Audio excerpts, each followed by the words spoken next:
I am Dexter Morgan, a medical school graduate. Due to an accident in my childhood, I developed a bloodthirsty impulse. But my father, Harry, was a police officer, and he keenly recognized my psychological condition. He often took me hunting, letting me vent this impulse on wild animals. However, as I grew older, this urge could no longer be suppressed by simply hunting animals. Until that day, everything changed. Harry suddenly had a heart attack and was hospitalized. Watching him lie weakly in the hospital bed, I felt fear for the first time. Not fear of death, but fear of losing him. He was the only one who understood me, who knew the dark secret deep within me. One day when I went to visit him as usual, I saw Nurse Mary embracing a patient's family member. This should have been a warm and touching scene, but the strange smile at the corner of her mouth made me suspicious. She might be one of my kind. I began to observe her secretly and discovered that she would cut out photos from newspapers. When I compared them with the original newspapers, I found that the images she had cut out were of patients who had previously died. When she gave Harry his medication as usual, I asked why my father's condition was getting worse. She just kept changing the subject, and even when I asked what medication she was injecting into Harry,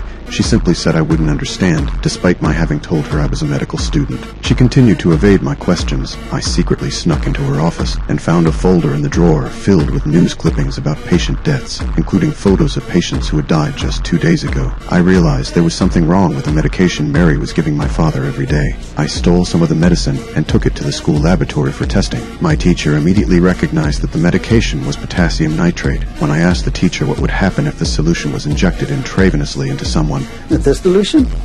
Harmless. But if administered repeatedly over the course of several days, it could kill someone. I learned that because the human body can dilute this substance so well, even a forensic examiner couldn't detect the cause of death. Although I wanted to kill this nurse immediately to satisfy my inner desire, I needed Harry's consent.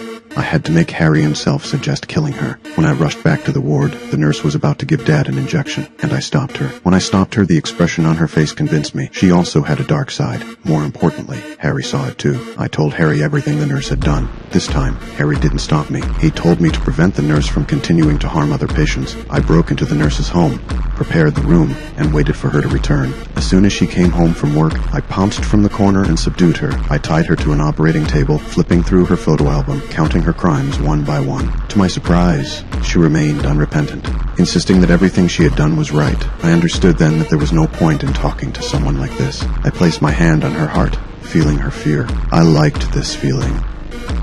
I transported the body to the swamp, where there were many alligators that would consume the corpse completely. I kept her earring as a memento, but I didn't know how much trouble this earring would bring me.